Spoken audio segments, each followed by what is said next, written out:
welcome back to my channel.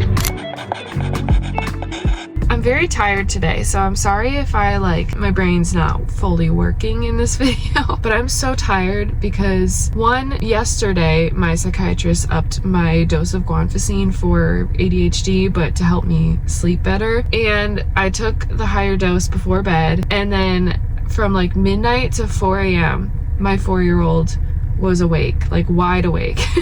He was going to the bathroom, he turned on the TV, and I had to go in and turn it back off and tell him we don't do that, not in the middle of the night. And then he's turning off his AC and his music and turning on the light because he saw a bug and it woke up his little brother. So it was just 2 hours of going in there and talking to him and being you need to go back to sleep. So I could feel I was in a deeper sleep, I think because of the guanfacine, but I couldn't stay asleep because I was dealing with that. And then at one point too, he woke up, it was probably within the same 2 hours, but he woke up because there was a weird smell in his room. And then when he woke me up saying that, I realized it smelled weird in my room too. It smelled like a skunk. And I went in his room, same thing, smelled like a skunk. And my husband even woke up and was like, oh, I smell that too, that's weird. And I was like, are you sure it's not anything else, like a gas leak or something? He's like, we don't even have gas in our house. I was like, oh yeah. So it definitely was a skunk that probably sprayed behind our house where our ACs are in the windows, and the ACs just pulled that smell into our rooms. So that was annoying too, because that kept me up for a little bit because all I could smell was skunk. And I think by the morning it was kind of gone, the smell, so I'll just go up there and check and see if there's something I can do to get rid of it completely. It was just a weird night where I probably could have and should have slept better, but so much was going on. So I'm very tired today, like I said, and if my brain is not quite working or it takes me a minute to get a sentence out, that's probably why. I'm gonna go inside and have a little snack and do a little workout.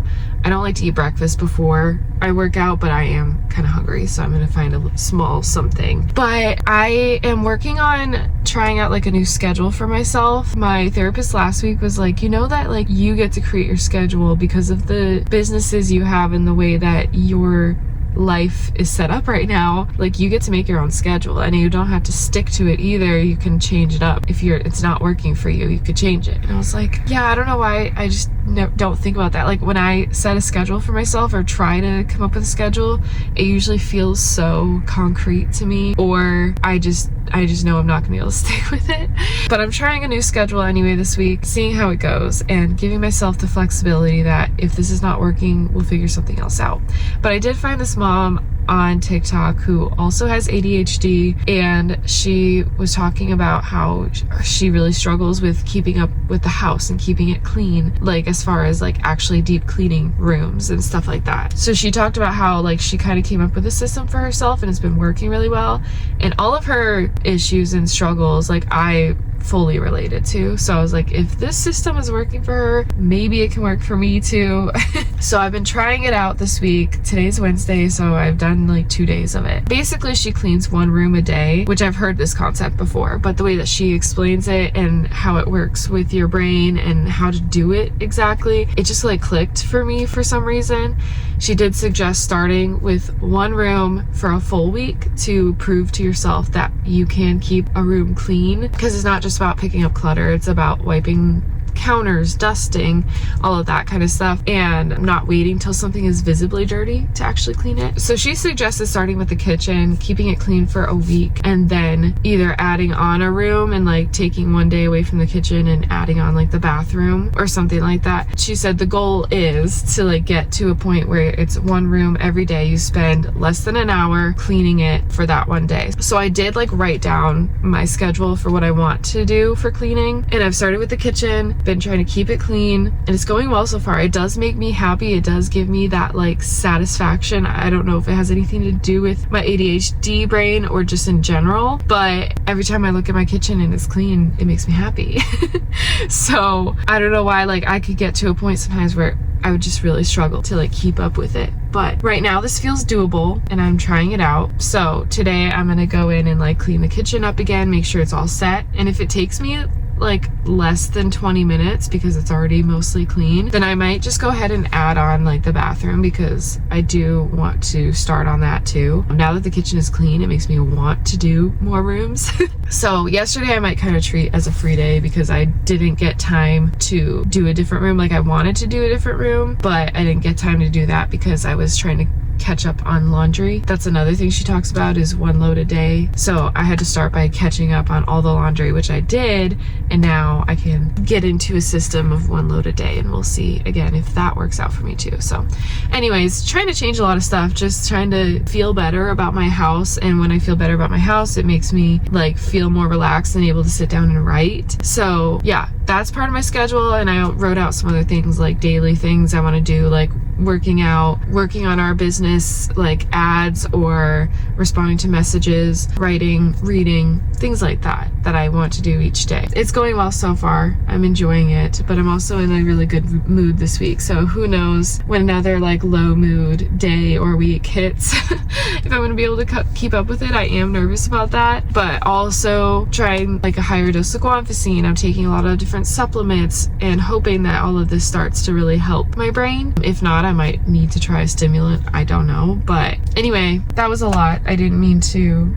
make this intro super long, but I'm gonna go inside, and I don't know, I just wanted to vlog today because last time I vlogged was the first time in a while and it was super fun. So the lighting is so weird today. There's the wildfires going on in Canada, and all of the smoke from the wildfires is coming down through New England area. I think it's also Midwest, Michigan, like all of that too. So it's been crazy. Yesterday I had no idea. I just was like, what the heck is wrong with the sky? Sun looked red and I was just like, I don't know what's going on. It's kind of weird. But last night as I was scrolling TikTok, I learned about the wildfires and that this is like the smoky haze coming down from the wildfires. But it's just, yeah, it's such a weird, I don't even know. Anyway, I did my workout. Now I'm gonna sit here and fold some laundry. While I was folding though, I did want to talk a little bit about writing. Obviously we will get to writing in a little bit, and I'm kind of excited to get to it today. When I first started the second draft, I kind of thought to myself, what am I really going to be changing? Like, I really love the structure of the story and how it all flows, and like, I don't know, I think I was just in a space where I was just in love with my story. And now that I'm in the second draft, I'm actually having a lot of fun messing around with the structure a little bit. There have been scenes that I've had to completely rewrite. There have been scenes where I've had to just add things in or change things based on different like things that I've changed in character relationships. So yeah, it's been fun to figure all that out. And then yesterday I was working on a couple chapters where I didn't even explain really, but I'm writing a contemporary fiction with a subplot of romance, and there's magical realism. Basically, there's like two different realities or worlds in my book, and the main character goes back and forth. Right now, I'm working on a couple chapters that are in the dream world or like the alternate reality. I was really struggling a little bit because there's like 3 chapters in this world. There was 2 a little bit shorter chapters and then 1 really long chapter, and I couldn't really figure out like where to separate things out to make maybe 4 chapters instead, so it wasn't 1 super long chapter. Like we were at like I think 4,300 words in this chapter, and most of my other chapters are like 2,000 or less. So I was like, this chapter is just so long, but there was nothing in it that I felt like I could cut. Like it all felt very important. But then I realized that I could move a piece of it so that that thing doesn't happen. So basically my main character and her best friend in the dream world, they're kind of strangers, so they're getting to know each other again, even though she's like, this is my best friend, but he doesn't know me. So they're getting to know each other again. And I had a scene in one chapter, a shorter chapter, that they go to the store together to get some ingredients to bake a pie, and they're having some conversation about her music. And then from there it went like, okay, now we're at the beach celebrating her sister's birthday, and at some point everyone kind of disperses and it ends up being her and her best friend again. They have another like deeper conversation, and then it moves into something else. And so I was like, it just felt kind of choppy with the relationship of them like really getting to know each other in this world, I guess. So then again, like that, the beach and the conversation on the beach and everything after, all of that was like 4,300 words. I'm like, this is way too long. It feels too choppy. I don't really know what to do because all of the things happening are important and I want them there. But then I realized I could easily move that beach conversation between them to the previous chapter, where after they go to the store and get their ingredients, they go back to bake the pie and they can have this conversation while baking the pie instead of on the beach. And after I did that and like moved things around, it flowed so much better, evened out my chapters like word count wise. Yeah, it's just one of those things where it's like, how did I not see that before? That makes so much more sense. Like I was trying to make something work that was not working, and the answer was right there. So yesterday I worked on moving that. Obviously I had to go in between their dialogue and change their actions and stuff, because originally I had like they were sitting on the beach, so maybe she was playing with sand in her hand, or maybe he was sitting in a beach chair or whatever. So I had to go in and change, like, oh no, instead they're mixing ingredients, they're, you know, looking for measuring cups, whatever. Yeah, I did that yesterday. Now I feel so much better about that whole section, and it didn't require a lot of rewriting other than those little in-between moments. I'm realizing now that I'm like halfway through the second draft, that like this draft doesn't have to be about completely rewriting everything. There are definitely parts where I do have to rewrite things, but it's also about just making sure the scenes and the chapters flow and make sense. And even though I love what's there and don't see how it could change, I may actually find ways to change it and either take something out or move it or whatever, just to make it better. And it's been so much fun. I don't know, I think I'm really loving the revision phase. I was kind of scared and intimidated by it, and I've had my moments where I'm like, I don't really know what I'm doing right now, but I do think I'm really enjoying it at the same time. So that's what I did yesterday. Also, what I did too, because I knew I had to move this conversation and then stitch together like the parts that happen outside of that conversation on the beach and stitch those together in a seamless way. But I was like, I don't know, I was a little intimidated on how I was going to figure out how to do that within my draft, because I can get very like OCD about my draft, like the actual Word document or Google Doc, whatever. So in Notion, I just created a new card and I called it my playground, so I can pull things in and like play with it, adjust things, so that way I don't lose the original just in case I change my mind and need to go back to it. But I can go in my playground and just like move things around however I need. So it was a good writing session yesterday. I don't remember how long it took me. I think I was sitting there for probably like 2 hours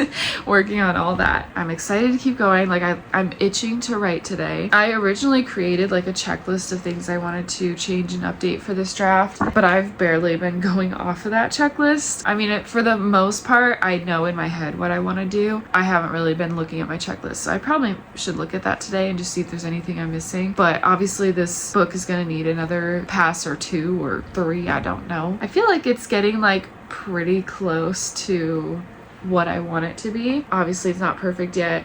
I think at some point I need to figure out, like, do I want to hire an editor of any kind? Do I just want to get some beta readers' eyes on it and just see what they say? I'm excited to get to that point, but obviously I need to finish the second draft first before I decide on anything else. I'm going to finish folding this laundry, go get it all put away, probably throw in a load of laundry into the washer, and I think after that I can write. I might do a quick cleanup of the kitchen and then either get to writing right away, or I might clean the bathroom and then write. I'll decide how I feel, but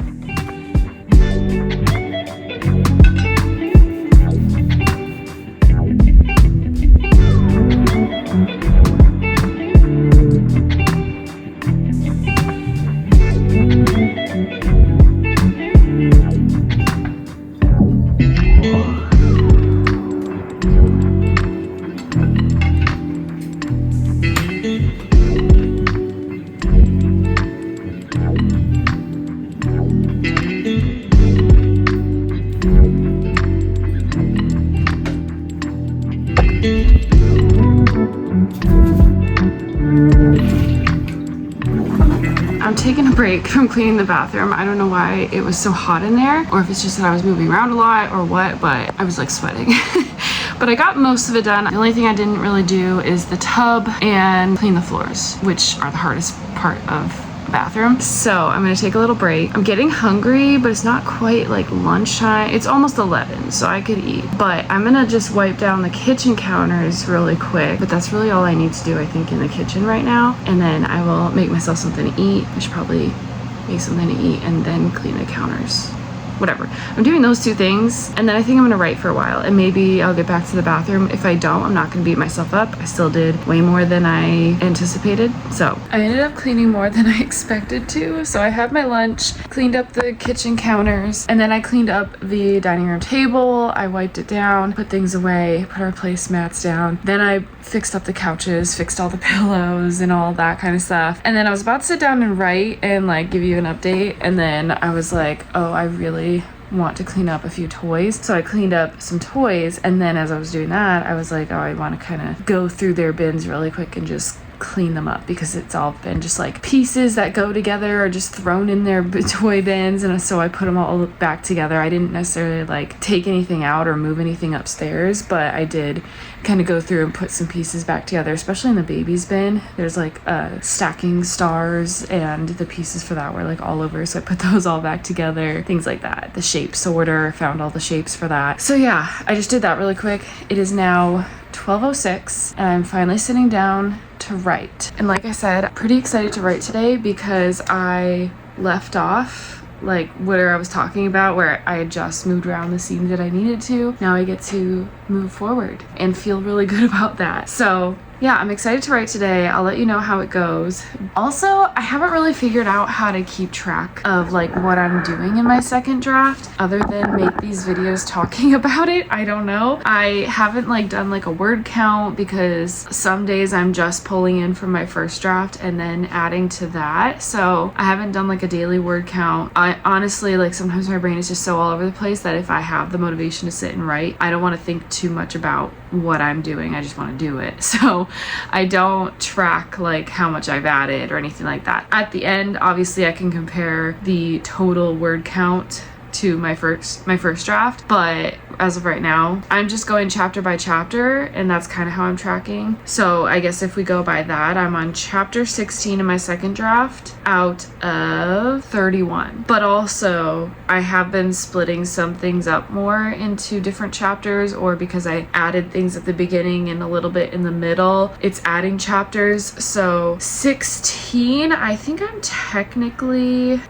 on chapter 12 of my original draft. So I keep saying I'm halfway through. I think I'm less than halfway through, but still. So I've technically worked through chapter 12 of the first draft, but I have 16 chapters in my second draft. And as far as my checklist for this chapter, I think I'm pretty good. I think I have like one more thing to add to this chapter 16, and then I'll be moving on. Chapter 13 from my original draft, I don't have any notes, so I'll have to read through and figure out if, since what I've done in the second draft so far, if I need to now add things to chapter 13 that I just didn't know before. I think chapter 13 is like back in the real world, and after all the conversations that my main character Cassie and her friend Sam have in the dream world, I do think I want to add a little bit more to a scene coming up between them in the real world. I need to figure out exactly what that looks like, but that's coming up, what I'm going to be working on probably today. Yeah, I don't know. I'm going to have to see as I get into it. One other thing I forgot to mention, I'm curious if anyone else has tried this, the emotion thesaurus. It seems very simple, but it's been helpful for me.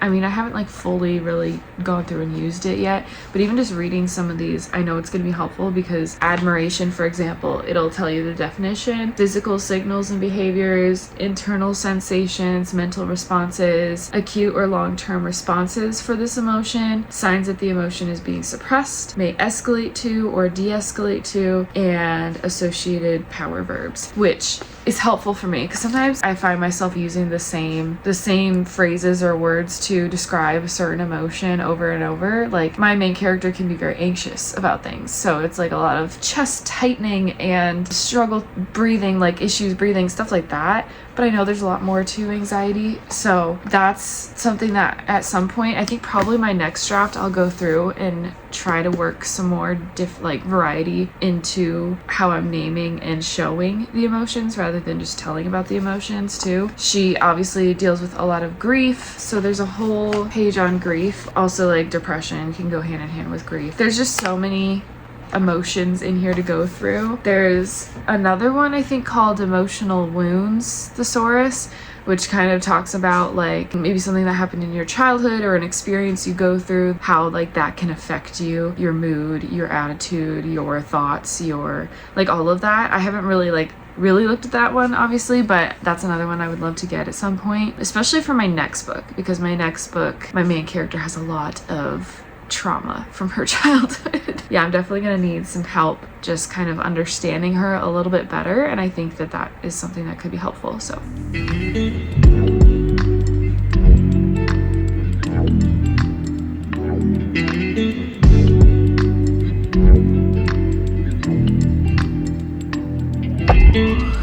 it's been almost 2 hours. I have been so just in writing mode and like editing mode that I don't even know how 2 hours have just passed. I actually just finished up chapter 16. So I thought I was going to move on to chapter 17 today, which I still think I'm going to kind of sit here for a little bit longer and keep going because I don't have any other pressing things to get to right now. It's like almost 2:15 now, and I'm still enjoying this process, so I kind of don't want to stop.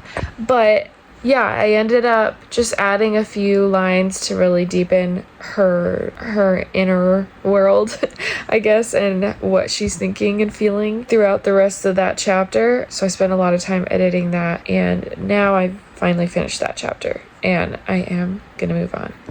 But I just wanted to check in and say, hey, it's been 2 hours.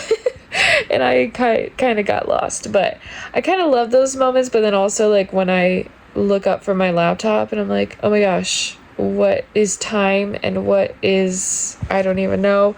It's like, it's a weird feeling because then I'm like, oh yeah, there are people and things and stuff that exists outside of my world in my book. So yeah, it was a weird feeling just now, kind of like coming out of that for a second. Like I said, I've been so in it for the past 2 hours that I was like, whoa, where did I just go?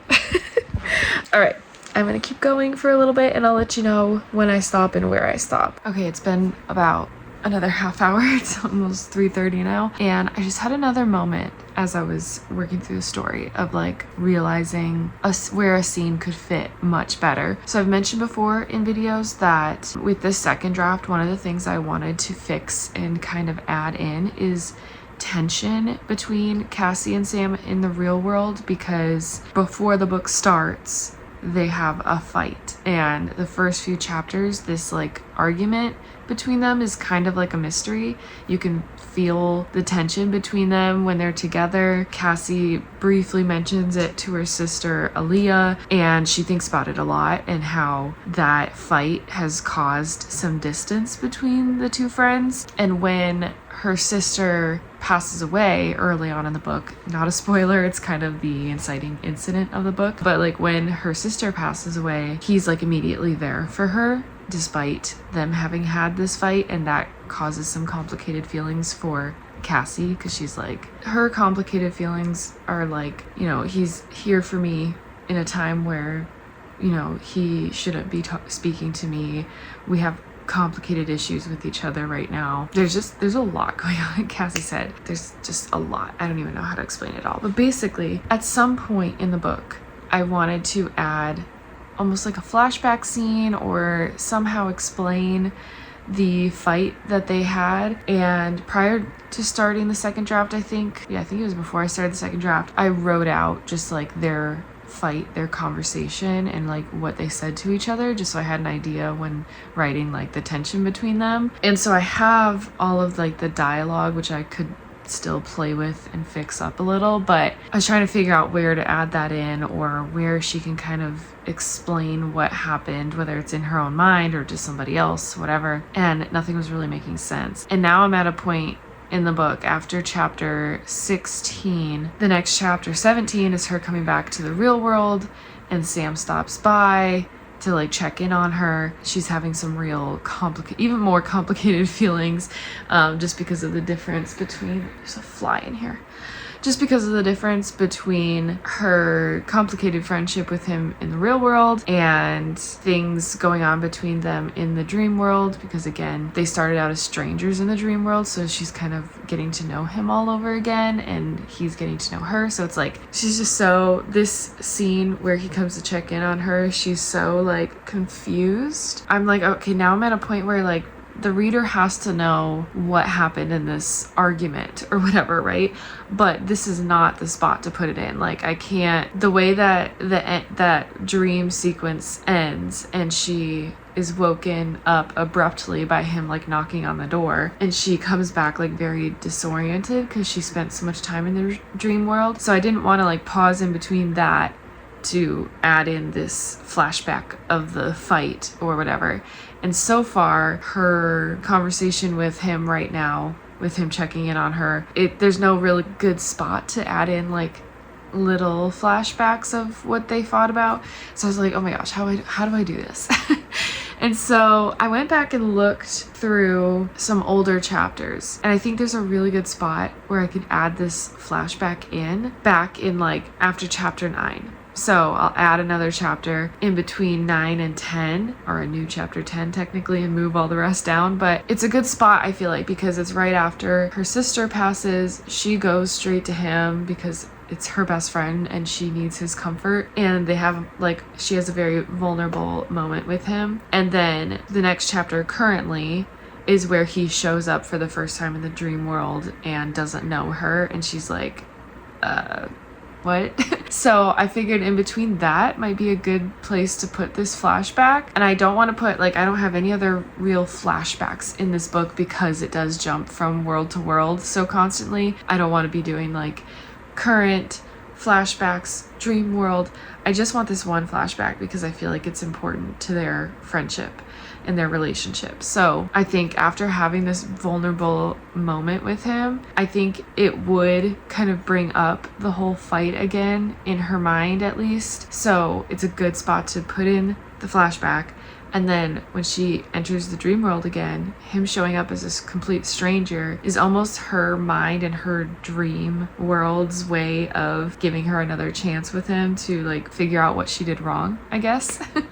So I had to figure out exactly like how I'm gonna write the flashback, but I feel like it's the right spot for it, and I just feel good about that. Obviously, we'll see if it really does work after I write it and I'm reading through the second draft again, but I just like, I love when those moments happen where something just clicks and you just figure out like, this is where I could put that thing, or this is just working and flowing. I don't know. If you're a writer too, obviously you understand having those moments, and it just feels so good. And it's like, this is why I love doing this. Obviously, the things I'm talking about in these scenes are sad and hard things that my main character is dealing with, because she's dealing with grief, she's dealing with a broken friendship, she's, you know, going through a lot, like I said. So like that part of it is hard to write because I have to really get into that emotion and like understand how she would feel in that moment. But just story-wise, structure-wise, it just feels good when it falls into place. So that's what I'm happy about, not what my character is going through. Yeah, it's just been like a good few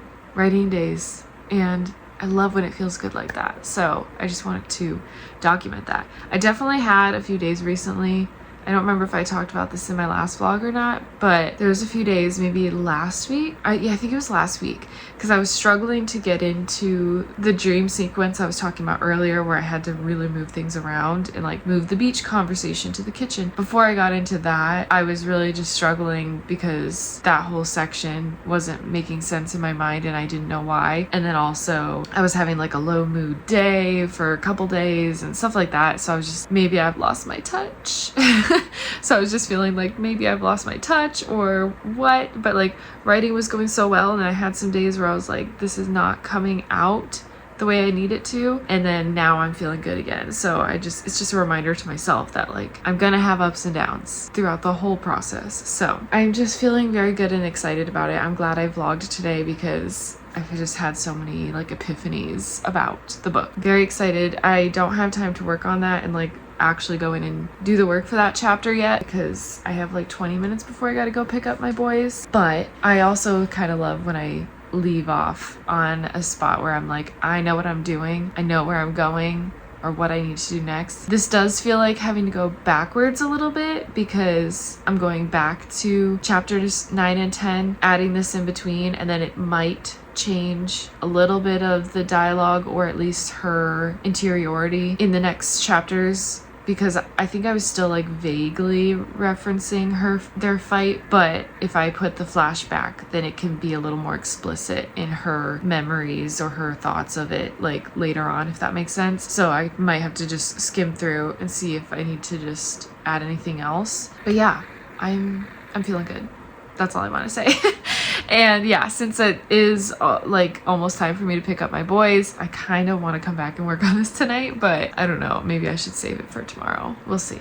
So I'm now home with the boys. You'll probably hear stuff in the background. We got McDonald's on the way home from daycare, so we just got home. They've already been fed and they probably have like a couple hours before bedtime. I'm kind of thinking, I don't know if I'm going to keep writing. I think I'm going to read my book because I realized I didn't get a chance to read my book during the day and I would like to read a little bit today. So I'll probably end up doing that instead of writing later on. Maybe if they're all like entertained and chill for a minute, I can sit down and work on it. But I feel like every time I try to do that and I sit down, that's when they go crazy. So yeah. Usually I will get like 2 out of the 3 down for bed. My 4-year-old stays up a little bit later and I will read my book while he is having his quiet time before bed, and then I will just watch TV or YouTube or something before I go to bed. And that's kind of like my me time. Sometimes my husband will join and watch a show together. Sometimes we need our own like decompression. And then once we get into bed, that's when we like chat about our days and stuff like that. So, but I think I'm done with writing for today. I think we're just gonna chill for the evening. My husband won't be home for another like 2 hours. So basically when 2 of them are in bed. I hope you enjoyed. Thank you so much for watching this video. Please comment if you've experienced this, like everything I was talking about like figuring out, you know, your story, the structure, and when things just click and make sense. I'm curious if other writers experience that. I'm sure you do, but I'm curious like what your experience with that has been like. And I'll see you in the next video. Bye. I'm not sure I really did an outro for my video yesterday. I thought I was gonna keep filming after I got back with the kids and everything. I did do an outro. Yep, I did do an outro. Never mind.